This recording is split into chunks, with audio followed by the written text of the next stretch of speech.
Bom dia, boa tarde, boa noite, sejam todos muito bem-vindos ao Jesus Cuidando de Você. É uma maravilha estarmos juntos, é muito bom mesmo, porque nós criamos uma ambientação aqui, aonde você está, na casa de cada um, no local onde cada um está, para podermos fazer um programa que, como o nome diz, Jesus Cuidando de Você, é exatamente para que a gente possa deixar um tempo na nossa vida para que Jesus chegue bem perto. E nós também, ao sermos cuidados, estaremos cuidando de outros, porque o pensamento, a concentração nos estudos, no que for dito, tudo isso faz com que emanem dos nossos corações fluidos que serão recolhidos, que serão levados aos locais onde se fazem mais necessários. Então, vamos juntos. Nós hoje estamos aqui com um programa carinhosamente preparado. Cada um de nós traz uma fala em torno do assunto que será hoje discutido e trazido pelo Marcos para as nossas reflexões. Então, vamos juntos, compartilhem o programa, façam chegar a mais pessoas. E eu mando aqui em nome de toda a equipe, inclusive da nossa equipe técnica, um grande abraço para cada um de vocês, os que estão aqui conosco no chat e também os que preferem ficar aí ouvindo caladinhos. Um grande abraço muito carinhoso para cada um de vocês. Bom? Então eu vou passar agora a palavra para a Jeane Torres, que é a nossa querida que inicia o programa. Vamos lá, Jeane? Vamos sim, Soninha. Olá, amigos. Mais um sábado juntinhos e hoje está um friozinho. Como é bom nos unir em pensamentos e corações para sentir essas vibrações amorosas de todos. A Soninha iniciou falando da importância de nós retirarmos um tempinho para sentir Jesus, para permitir que Jesus cuide de cada um de nós. Nem sempre conseguimos isso, não é mesmo? É porque precisamos de disciplina, de vontade para que isso aconteça. Então vamos retirar esse tempinho agora? Vamos juntos reservar esse tempinho de oração para que a gente possa se conectar ao nosso Mestre e permitir que Ele possa cuidar de cada um de nós. Ele sempre está ao nosso lado, mas nem sempre a gente percebe, porque a gente não se prepara para perceber e para receber todos os fluidos que esses amigos espirituais e o nosso Mestre nos oferece diariamente. Então vamos agora receber esses fluidos curativos, sentir a presença amorosa desse nosso amigo de todas as horas. Vamos parar um pouquinho o que nós estamos fazendo. Vamos fechar os nossos olhos. Vamos inspirar profundamente. E através dessa respiração profunda, nós vamos abrir as nossas almas para que possamos sentir todas as vibrações amorosas, curativas, pacificadoras que vêm do nosso Mestre Jesus. Amigo Jesus, já começamos a te sentir, já começamos a perceber as suas vibrações amorosas vindo ao nosso encontro. E isso se dá, Senhor, porque estamos aquietando os nossos pensamentos e os nossos corações. Porque estamos abrindo os portais de nossas almas para receber todo o benefício que está sendo disponibilizado para cada um de nós nesse nosso momento de oração. Mestre, como precisamos do teu auxílio, da sua proteção.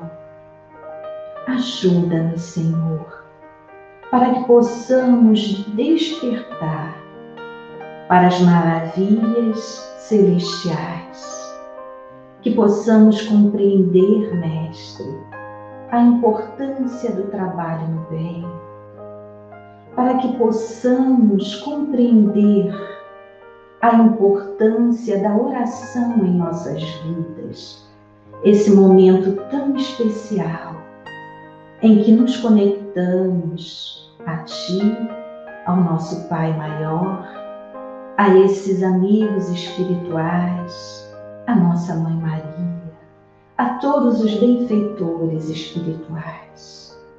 Senhor, ajuda-nos diante de nossa caminhada, para que possamos trilhar no caminho do bem, do amor, da caridade. Dai-nos forças, Senhor, para que possamos a cada dia aumentar o nosso empenho para o nosso burilamento, para a nossa transformação moral.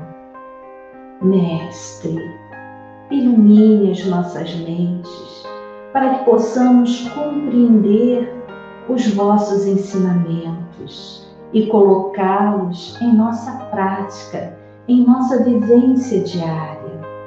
Rogamos, Senhor, nesse momento de oração, por todos os nossos irmãos, em seus diversos reinos, que nesse instante, vibrações de paz, de amor, de cura, de equilíbrio, sejam espargidas por toda a nossa casa planetária, e que Tu possas, Senhor, continuar cuidando e protegendo cada um de nós.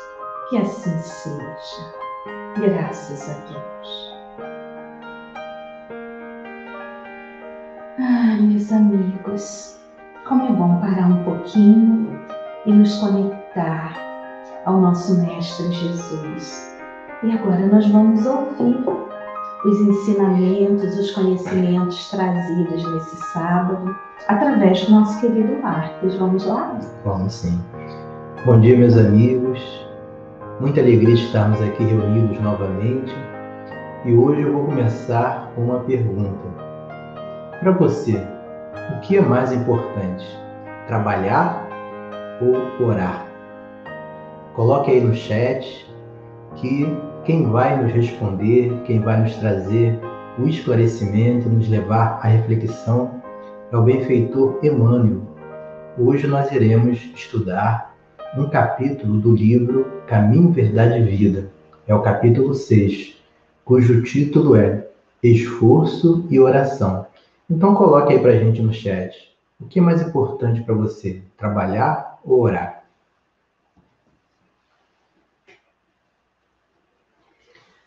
Bom, enquanto vocês vão colocando no chat, eu vou aqui lendo para que nós possamos refletir. Emmanuel, ele pega um versículo do Evangelho de Mateus, é o versículo 23 do capítulo 14. E despedida a multidão, subiu ao monte a fim de orar à parte. E chegada, já à tarde, estava ali só. De vez em quando, surgem grupos religiosos que preconizam o absoluto retiro das lutas humanas para os serviços da oração. Nesse particular, entretanto, o mestre é sempre a fonte dos ensinamentos vivos.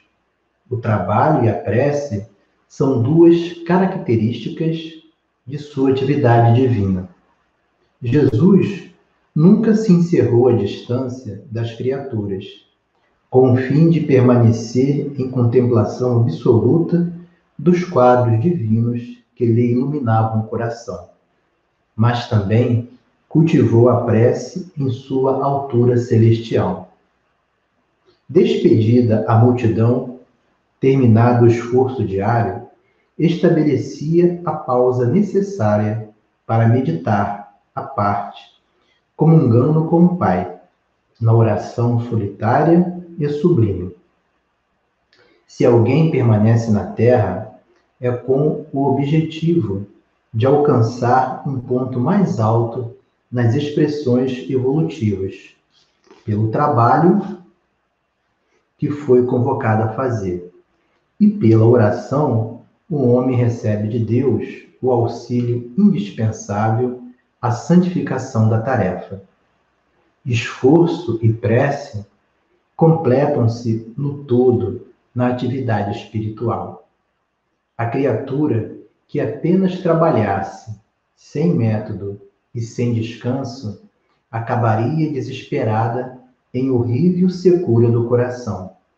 Aquela que apenas se mantivesse genuflexa estaria ameaçada de sucumbir pela paralisia e ociosidade. A oração ilumina o trabalho, e a ação é como um livro de luz na vida espiritualizada. Cuida de teus deveres, porque para isso permaneces ao mundo, mas nunca te esqueças desse monte, localizado em teus sentimentos mais nobres, a fim de orares à parte, recordando o Senhor. Linda mensagem de Emmanuel, nos mostrando que em tudo na vida nós devemos buscar o ponto de equilíbrio. Tudo no universo gira em torno do equilíbrio e da harmonia. Nem tanto ao mar, nem tanto à terra. Precisamos achar o meio termo. Precisamos achar aquele fio que vai nivelar os nossos pensamentos e sentimentos. Por isso que Emmanuel fala da importância da ação e da oração. Dois termos que se complementam no nosso processo evolutivo. E como Jesus muito bem nos exemplifica, depois do trabalho de esclarecimento, depois de servir a toda aquela sociedade, ele se recolhe e ora ao Pai, nos mostrando qual deve ser também o nosso procedimento aqui na Terra. Como espíritos reencarnados, temos os nossos compromissos. Precisamos trabalhar, não só profissionalmente, mas também aquele trabalho voluntário, o trabalho de esclarecimento. E junto a este trabalho, precisamos separar o momento do nosso dia a dia para orarmos, para meditarmos, nos conectarmos a Deus e à espiritualidade. Porque, como ele mesmo coloca, esse momento de oração, esse momento em que mergulhamos dentro de nós, é o momento que nos conectamos ao nosso Pai, que nos conectamos à espiritualidade. É aquele momento que conseguimos perceber os fluidos, as bênçãos que caem sobre nós, nos possibilitando o repouso espiritual e emocional, revigorando as nossas energias para que continuemos o nosso trabalho, para que continuemos com as tarefas que nos cabem aqui na Terra. Porque cada um de nós, antes de ingressarmos no plano físico, tivemos um planejamento reencarnatório com os nossos mentores, com os técnicos especialistas que promoveram todo um programa para que nós tivéssemos sucesso. No momento que aqui estamos encarnados, precisamos dar cumprimento a esse programa. Precisamos alcançar as metas que estabelecemos ainda no plano espiritual. E essas metas serão alcançadas através desse complemento do trabalho junto à oração. Porque quando estamos descansados, quando estamos com a nossa mente tranquila, o nosso coração em paz, a possibilidade de termos êxito em nossas tarefas é muito maior do que quando estamos cansados, nervosos e estressados. E a continuidade da nossa tarefa, do nosso trabalho, também nos trará aquela consciência tranquila para que possamos, no final de um dia, orarmos a Deus agradecendo as oportunidades recebidas para que possamos dar continuidade na nossa evolução. Então, esforço e oração são dois verbos, esforçar e orar, que se complementam nessa conjugação do verbo evoluir, para que assim possamos, com equilíbrio e harmonia, galgarmos essa escada evolutiva, sempre com serenidade, sempre com alegria, com amor, respeitando os nossos limites e entendendo que nem tudo que enxergamos na vida como bom para nós é o caminho que está programado para que melhor possamos servir na causa do Cristo. Então, meus amigos, reflitamos nessas palavras do querido mentor Emmanuel e procuremos ver se estamos em equilíbrio ou se estamos dando mais valor a uma coisa ou outra. E se assim estivermos fazendo, que procuremos ajustar para que esses dois verbos se complementem e aí nós teremos uma vida melhor pautada em tudo aquilo que Jesus nos ensinou como fonte de recurso divino para que possamos trilhar aqui na Terra com mais equilíbrio, com mais tranquilidade e vendo os resultados ainda aqui encarnados de tudo aquilo que nós fazemos. Que Jesus nos abençoe e possamos ter um excelente final de semana. Sônia, continua para a gente. Ô, Marcos, quando eu li esse texto, né, quando eu li, na verdade, o título desse texto, Esforço e Oração, e aí você agora explicou muito bem, mas eu quero retomar daí, porque o esforço como trabalho, né, e a oração. Então, o que despertou em mim, me fez pensar? O trabalho é uma coisa que a gente faz para fora, né, para o outro, né, através do outro, para o outro. Então, é um movimento de dentro para fora. E o resultado, ele aparece, né? Então, nós evoluímos pelo trabalho, como você falou. E a oração, quer dizer, então, vamos lá, o trabalho você faz para o outro, pelo mundo, pelas situações, enfim. É claro que nós recebemos de volta alguma coisa, mas é sempre um movimento daqui para fora. E a oração é um movimento nosso, interno, interior. É um pedido, um agradecimento que seja, mas no sentido de que a oração é para nos fortalecer, no sentido que veio nesse texto, né? Uma oração para nos fortalecer. Emmanuel traz o trabalho e a oração para nos integrarmos ao divino, a Deus, a receber ajuda, auxílio e trabalhar cada vez mais e assim evoluir. Emmanuel, no livro Rumo Certo, né? Ele traz lá um texto também muito bom que fala sobre ação e oração, né?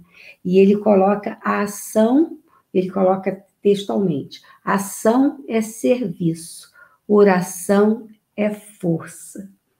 Então, como você bem colocou, nós precisamos equilibrar essas duas vertentes, essas duas atitudes, para que possamos nos integrarmos, enfim, e evoluir. E aí, falando sobre tudo isso, eu me lembrei de algumas pessoas, né? Algumas pessoas que a gente não conhece, mas que aparecem de vez em quando. Algumas pessoas que eu já conversei muito, que eu percebo, que são pessoas que têm é um perfil que nós chamamos de perfil cuidador. É aquela pessoa que ela está sempre preocupada com o outro. Então, os colegas de trabalho que não fazem o serviço direito, e ela precisa fazer para que o serviço saia. É um familiar que ela precisa estar sempre preocupada, cuidando.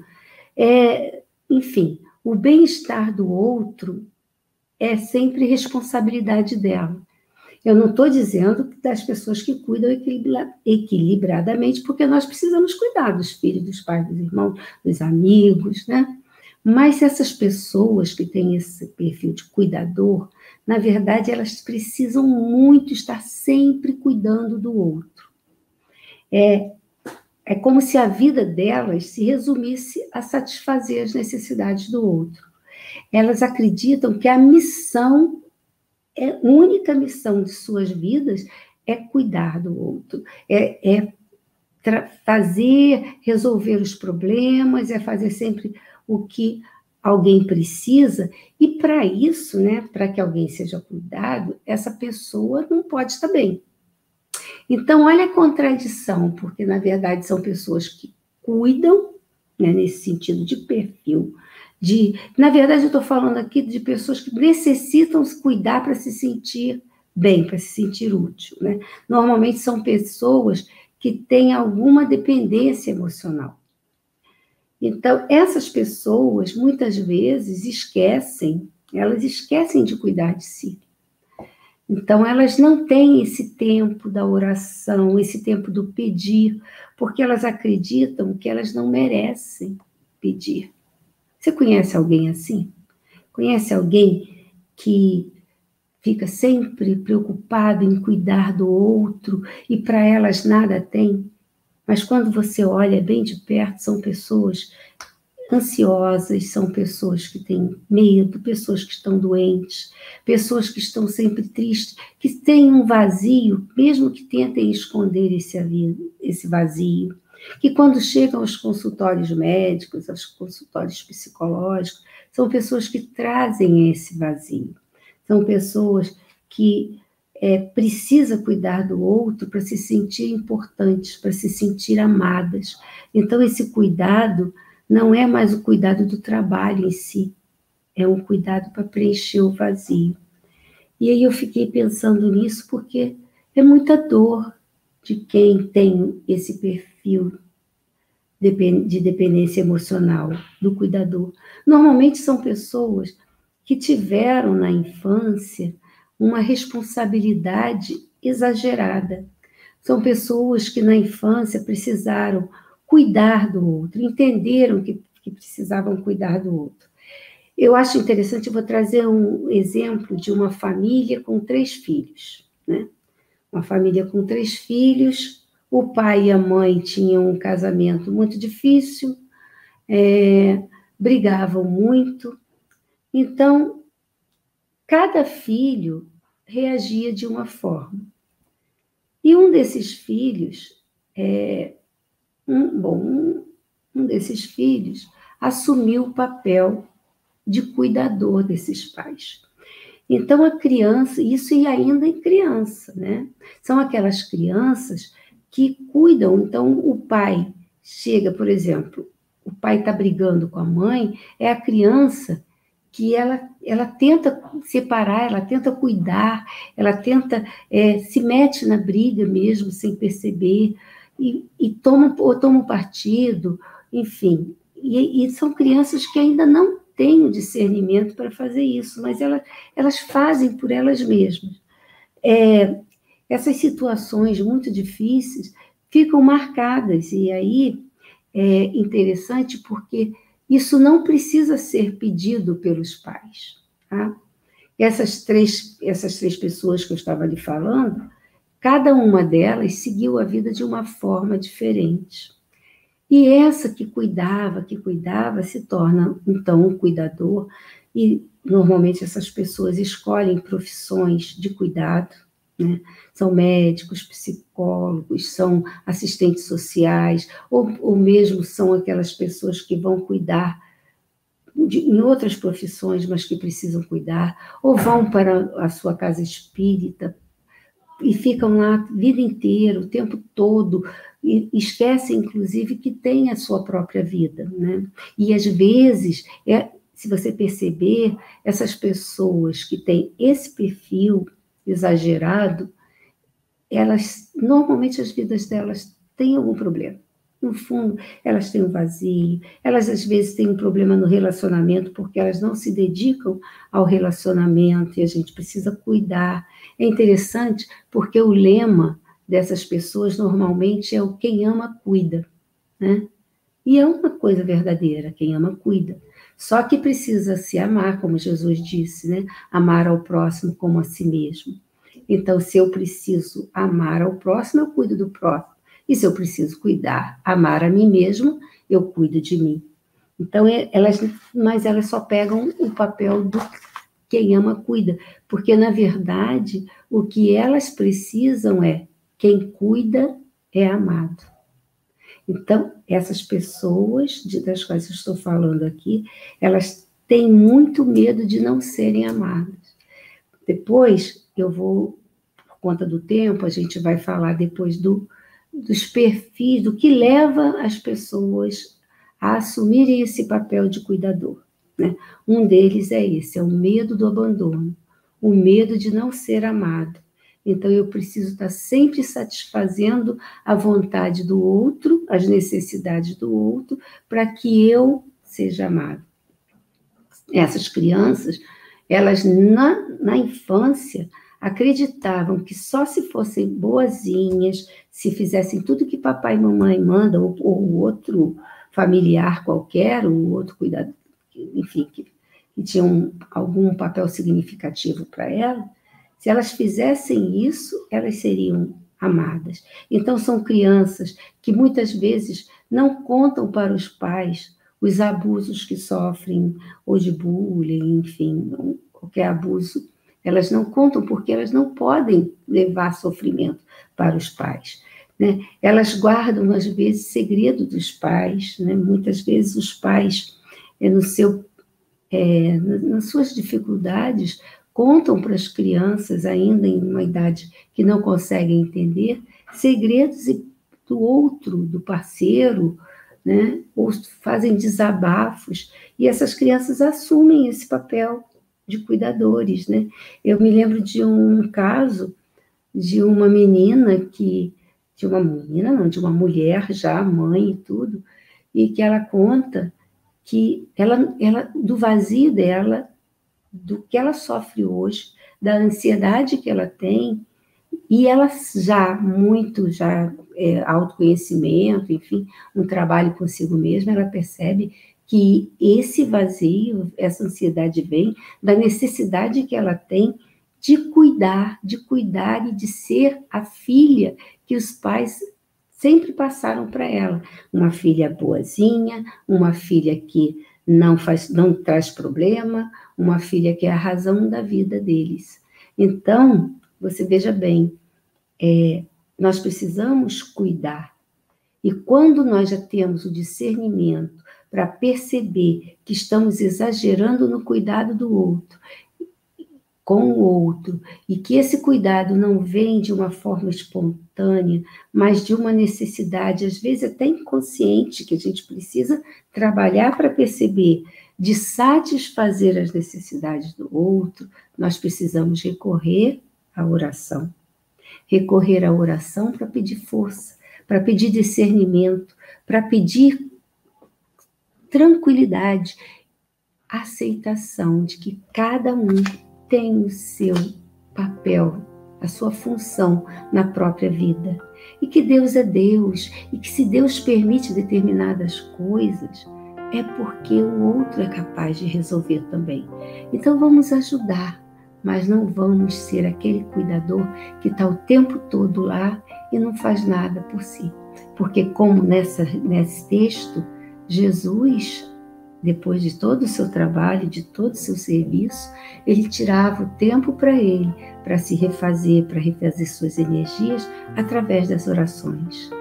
Então, pense nisso. Estamos começando a falar de dependência emocional, estamos começando a falar dos papéis que assumimos e que ao invés de nos ajudar na evolução, acabam travando essa evolução que tanto almejamos, né? E muito para isso nós podemos fazer quando nós começamos a tirar um tempo, como esse que tiramos durante esse programa, para prestar atenção em nós mesmos, para prestar atenção na nossa respiração, no nosso corpo. É algo que você pode fazer todo dia, até mesmo no banho. Eu gosto muito no banho, porque eu costumo dizer que o banho já é tão automático, né? A gente sabe como se limpar, como se lavar, como tomar banho. Então a gente não precisa ficar prestando muita atenção. Então vamos prestar atenção em nós mesmos, na nossa respiração, sentir a água cair, bater na pele, sentir o sabonete, a esponja que você estiver usando para se limpar, né? E se gostar mesmo disso, sentir o carinho, tomar banho sem se esfregar com tanta força, né? A não ser que esteja tão sujo, mas tomar banho se acariciando mesmo, agradecendo a Deus por estar aí, por ter um corpo. Então vamos lá, vamos aproveitar esses minutos seguintes para prestar atenção na respiração, para observar como é que está o seu corpo. Mexa os seus ombros. Normalmente são áreas do nosso corpo que trazem tanta tensão, né? Peso. É interessante, é como se levássemos mesmo um saco pesado nas costas, né? Pesado das preocupações, pesados das nossas culpas, dos nossos medos, dos sentimentos que nos colocam mesmo para baixo. Isso. Solte os ombros e solte todo esse peso. É a hora de encontrar Jesus e entregar para Ele aquilo que nós não conseguimos carregar mais. E é assim, com esse pensamento, que eu te convido a fechar os olhos, a inspirar, a sentir o oxigênio entrando pelas narinas. Isso, lembrando que o oxigênio te traz vida, que chega a todas as suas partes, a todas as suas células. E ao expirar, deixe sair o que se ficasse preso faria mal. E na medida em que você vai trocando, recebendo oxigênio, liberando toxina, você pode ir recebendo paz, tranquilidade, alegria, segurança, amor, e expirando as toxinas, os medos, as culpas, a necessidade de agradar, a necessidade de ser importante para o outro. Vá se liberando de tudo isso. E sinta que conforme você se libera dessas preocupações, desse peso, você tem um tempo na sua mente para encontrar o Mestre Divino e sentir Jesus cuidando de você. Jesus está aí ao seu lado, à sua frente, cuidando de tudo que é preciso cuidar. O Mestre sabe das suas necessidades, mas Ele sempre perguntou: o que queres que eu faça? E é por isso que é preciso que você saiba o que precisa. E para isso você precisa se observar, se cuidar. Na medida em que você vai sendo cuidado, comece uma oração interna, mentalmente. Isso. Você está fazendo o trabalho de se cuidar e orando. Você está unindo a ação com a força que vem de Deus. Agradeça a Deus, agradeça a Jesus, aos benfeitores, a toda a equipe de anjos de luz, desencarnados, familiares, amigos, que cuidam de você todo o tempo. E agradeça também aos amigos encarnados, aos pais, aos irmãos, aos familiares, aos vizinhos, professores, todos aqueles que foram importantes na sua vida, que ficaram para trás, e todos os que são importantes agora. Não avalie nem julgue as ações que cometeram, o que fizeram para você. Apenas agradeça e deixe que o sentimento de gratidão tome conta de todo o seu corpo. E perceba como isso te traz um bem-estar incrível. E é com esse bem-estar que eu te convido a abraçar Jesus, a sentir o abraço do Mestre aí contigo. Sinta.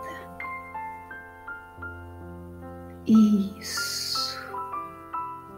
E vou te contar um segredo.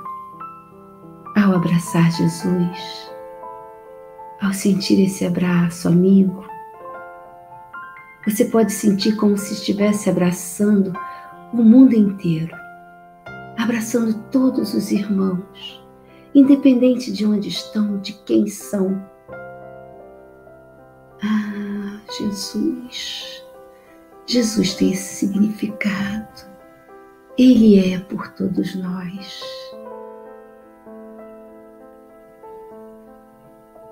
E pode também trazer o abraço de todos os irmãos para você. Você não está mais sozinho. Aliás, você nunca esteve sozinho. Agora você se despede do Mestre, que permanecerá o tempo todo contigo, para poder sentir novamente o ar entrar e sair pelas suas narinas, pela boca ou por ambos. E vir se trazendo de volta, percebendo o seu corpo, sentindo tudo de bom, todo o aprendizado que ficou desse encontro maravilhoso com Jesus, desse tempo, desse encontro com você mesmo, abrindo os seus olhos devagarinho, agradecendo a Deus. Seja bem-vindo de volta, seja bem-vinda. Vamos continuar o nosso programa, hoje passando para a nossa querida Yara Miragaia. Doutora Yara. Olá, queridos, tudo bem com vocês? Vamos conversar hoje sobre um exame que é muito importante ser feito e desde que nós somos pequenos, que é o exame oftalmológico. A visão é um sentido tão importante e nós podemos e devemos preservá-la o máximo que pudermos. O teste oftalmológico, ou o exame oftalmológico, ele é um teste que serve para avaliar não só os olhos, mas também as pálpebras e os canais lacrimais. E ele é indicado não só também para fazer uma prevenção ou tratamento de doenças oculares, mas também ele é indicado quando a gente está se preparando para passa em concursos ou faz parte do processo seletivo em alguns concursos, também quando a gente vai ser avaliado em alguns trabalhos, dependendo do trabalho que a pessoa está indicada, ela precisa avaliar, por exemplo, uma pessoa que vai trabalhar com solda, ou existem certos cargos que o exame oftalmológico é exigido, e também quando a gente precisa avaliar, fazer a condução de veículos. Aí a gente tem que passar pelo Detran, fazer aqueles exames que a gente já sabe, e é muito importante que a gente entenda que ele deve ser feito, mas que precisa de uma certa regularidade também. Bom, o exame oftalmológico ele é composto de algumas avaliações, algumas delas é o próprio oftalmologista que vai fazer, e outras dependem de aparelhos, de equipamentos. Eu vou citar alguns aqui. Bom, nós temos a o exame de acuidade visual, que é o mais conhecido de todos. É aquele que coloca um cartaz e a gente, a uma certa distância, a gente vai tentando identificar os números ou os símbolos que o médico vai falando para a gente ler. Esse é chamado acuidade visual. Mas existem outros exames, como o exame dos movimentos oculares, é muito importante para ver se os olhos da gente estão alinhados. Também existe um outro que é chamado fundoscopia, é mais conhecido como fundo de olho. É quando o médico vai com aquela luzinha nos nossos olhos e ali naquele exame você consegue identificar algumas alterações da retina e do nervo óptico. Também temos a tonometria, importantíssima, que é um exame em que você mede a pressão dentro do olho. E a avaliação também das vias lacrimais, quando você vai identificar se existe uma quantidade de lágrima correta, que é muito importante para os nossos olhos, se há uma permanência da lágrima no olho, a produção dela, a sua remoção. Então, existem várias glândulas que a gente tem aqui na beiradinha dos nossos olhos que tem que ser avaliado, para que evite que a gente desenvolva calásios e algumas coisas, como se fosse entupimento mesmo dos canais de liberação da lágrima, tá? Essa avaliação que eu falei, esses 5 itens, seriam a avaliação mais simples e mais básica para ser feita. Não é possível você manter um paciente bem avaliado só com a acuidade visual, tá? Por isso é tão importante você realmente ir ao oftalmologista. Existem outros exames também que a gente pode fazer, eu vou citar alguns aqui. Alguns exames computadorizados, como a ceratoscopia. A ceratoscopia é um exame muito interessante, porque ele vai avaliar a curvatura da córnea. É muito bom para você estimar o valor do astigmatismo, que é uma alteração na visão. Ela é indicada em pré-operatório e pós-operatório de cirurgias de refração, também na adaptação das lentes de contato. Então, é um exame muito comum. A curva tensional, que é aquela avaliação de saber como é que anda a pressãozinha do olho durante um período, para que o médico defina como é que ele vai tratar, geralmente é um caso de glaucoma. O mapeamento da retina, a paquimetria, que é para você ver a espessura da córnea, a campimetria, ou também conhecido como campo visual, muito importante, um exame muito utilizado pelos oftalmologistas para a gente saber como é que está o campo visual do paciente. Os pacientes que têm algumas doenças, como no caso do glaucoma, eles começam a perder a visão periférica e o campo visual ajuda muito na prevenção disso, tá? Bom, e quando é que a gente deve fazer os exames? Quando a gente nasce, quando um bebezinho nasce, ele já é avaliado, é chamado do teste do olhinho na maternidade. Aos 5 anos de idade, que é um pouco antes das crianças começar a entrar para a escola formal, é muito importante, é essencial que ele faça esse exame para diagnosticar alguns problemas, como, por exemplo, a miopia, que pode dificultar bastante o processo de aprendizado da criança. Às vezes a criança apresenta uma alteração no seu aprendizado e todo mundo pensa, essa criança tem isso, tem aquilo, não é dedicada, é ativa. Não, ela está precisando de uma correção na visão, ok? E esse exame que deve começar a ser feito a partir dos 5 anos, deve ser repetido anualmente, tá? É muito importante isso. Entre 20 e 40 anos, a gente pode fazer esse exame pelo menos 2 vezes nesse período todo. É claro que se a gente puder continuar fazendo uma vez por ano a cada 2 anos, tudo bem também, tá? Mas a necessidade se alarga um pouco nesse período. Entre 40 e 65 anos, é indicado que realmente você faça a cada ano ou de 2 em 2 anos, tá? Porque a gente já começa a ter o cansaço da visão. E depois dos 65 anos, tem que avaliar todo ano, não tem jeito, porque os riscos da que a nossa visão corre são bem maiores. O médico pode recomendar também exames mais específicos, dependendo do caso da pessoa que ele está avaliando. Por exemplo, um paciente diabético, ou um paciente que tem uma pressão muito alta, ou um paciente que sofre de glaucoma, esse tem que estar sendo avaliado sempre, com muita frequência, ou aquele paciente que trabalha exigindo muito da sua visão.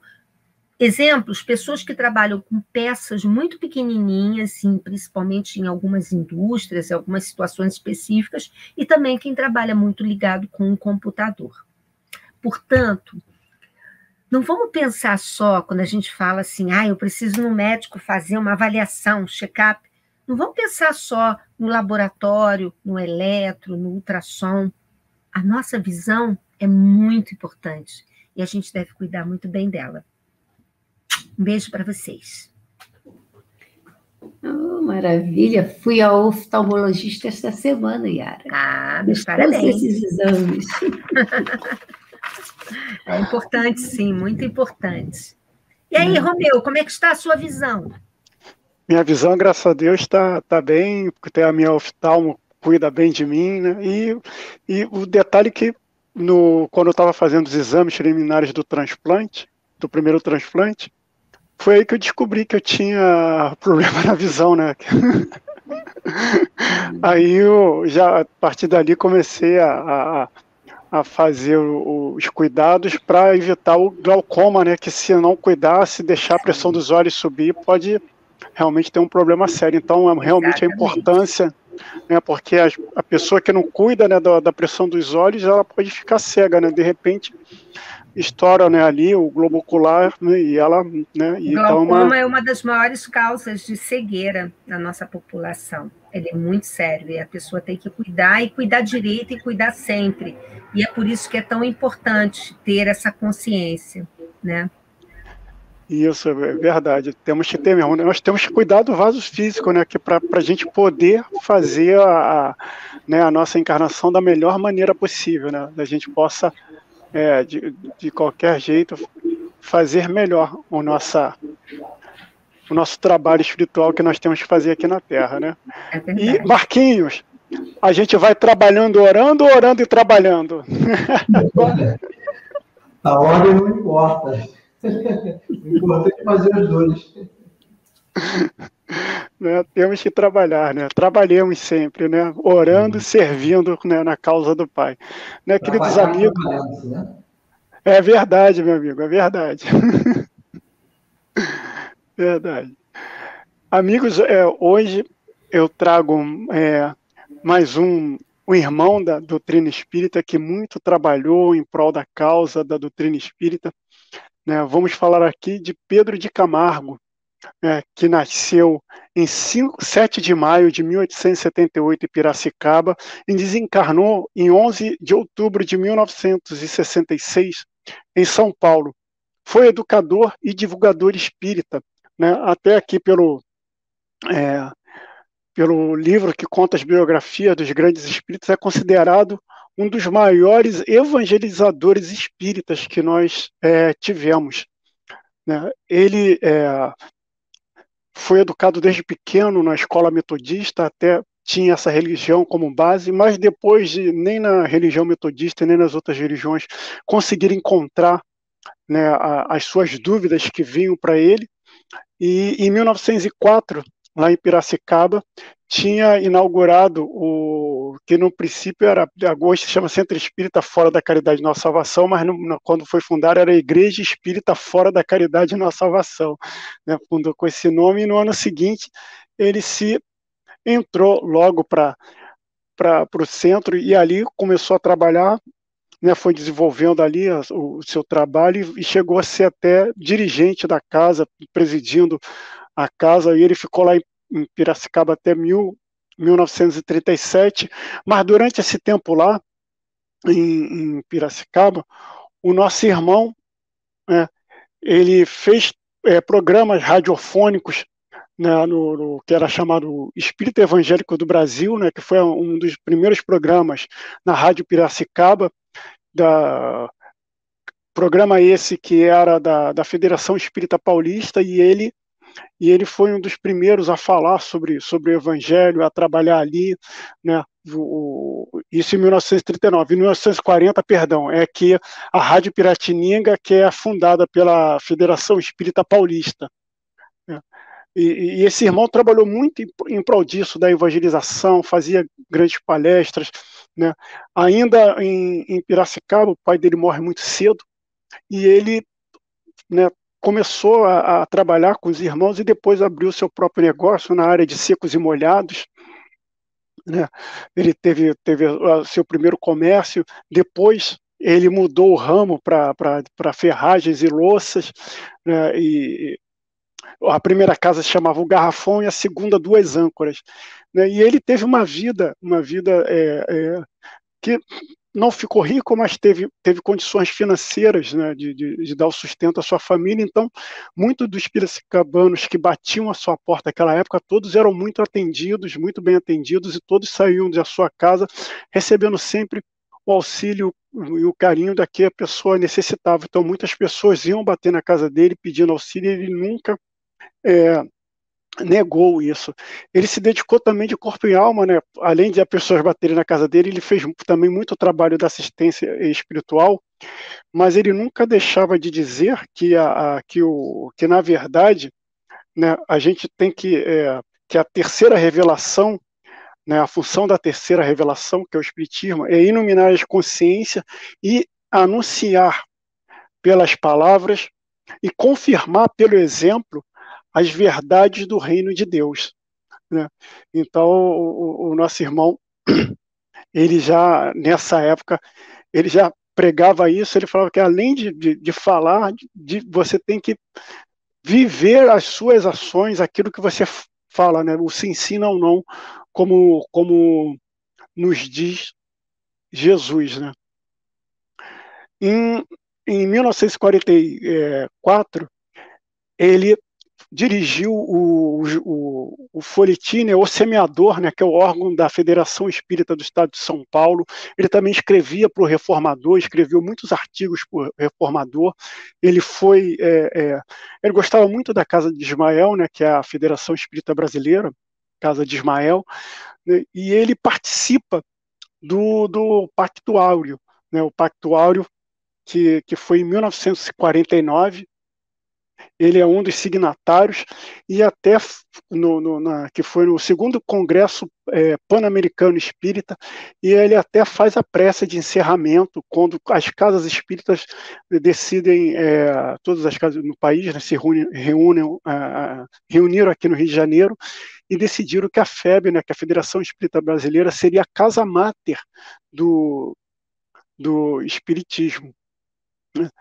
E esse irmão, ele tinha também um grande sonho dele, era formar o Instituto de Educação, que ele conseguiu realizar, né, esse trabalho, e mais tarde também o Externato Hilário Ribeiro, também, que lá em São Paulo foi uma casa que pela educação, pelo acolhimento, também recebeu assim bastantes elogios pelos trabalhos empreendidos, pelos trabalhos feitos por esse irmão, né? Das suas participações dele, né? Na Federação Espírita também, aos domingos, ele fazia uma reunião, né, que era tertúlias evangélicas, e era bem concorrida, porque ele sabia falar muito bem sobre o Evangelho de Jesus, e é um tema, aliás, que ele gostava muito, porque todas as obras dele, que ele assim, a partir quando ele começou a se dedicar à doutrina espírita, ele adotou o pseudônimo de Vinícius.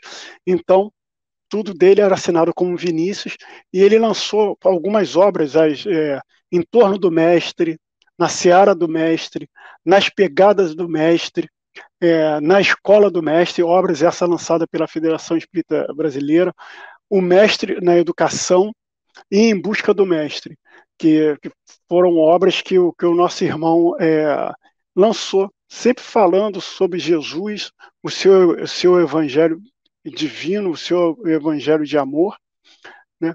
E quando vai chegando já, que depois em 38 ele vem, ele vai para São Paulo, ele não vem, né? Ele vai para São Paulo, ele vai para São Paulo,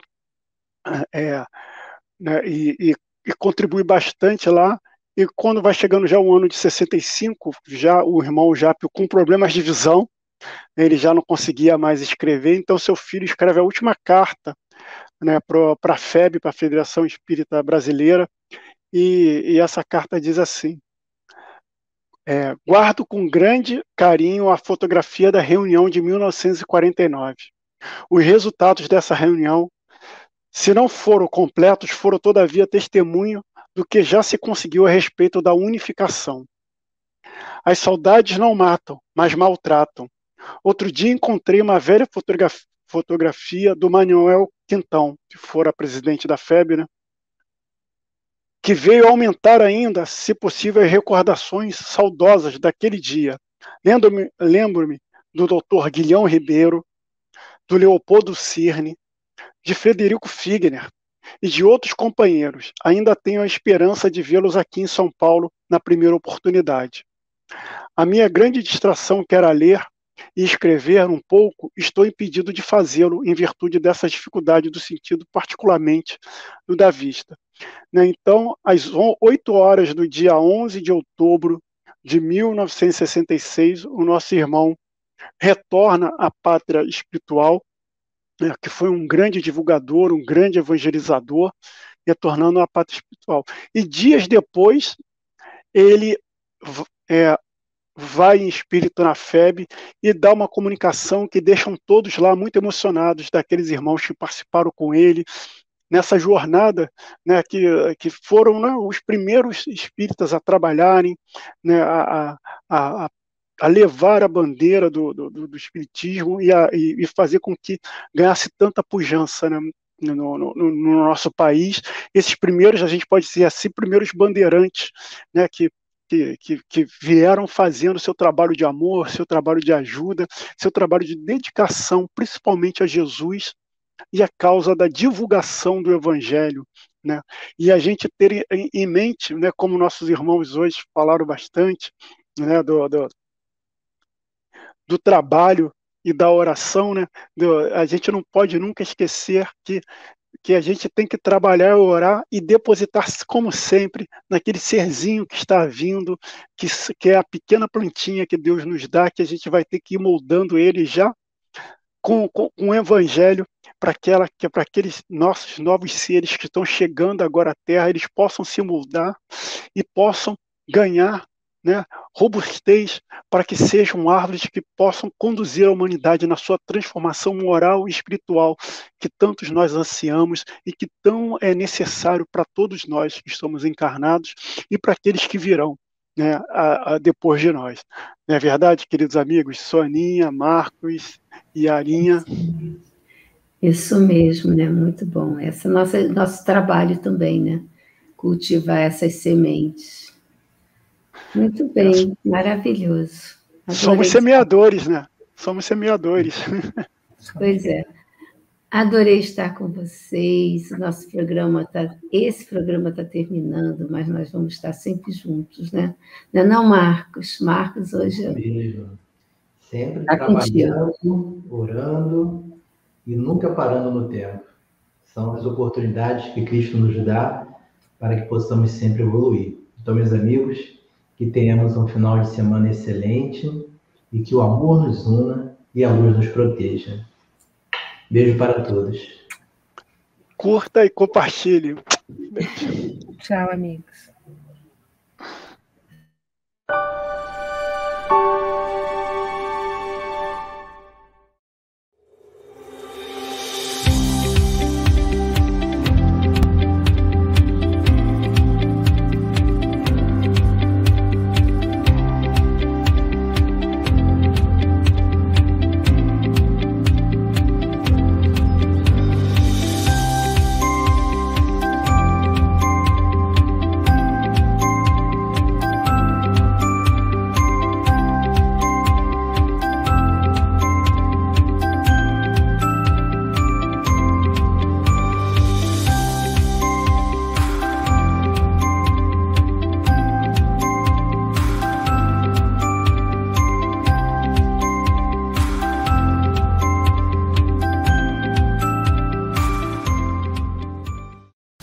A TV Nova Luz apresenta sua programação diária. Reflexões às 9 horas. Encontro com Jesus às 12h23. Oração pelo planeta às 18h30. Acompanhe nossa programação. Inscreva-se em nossas redes sociais e participe da TV Nova Luz.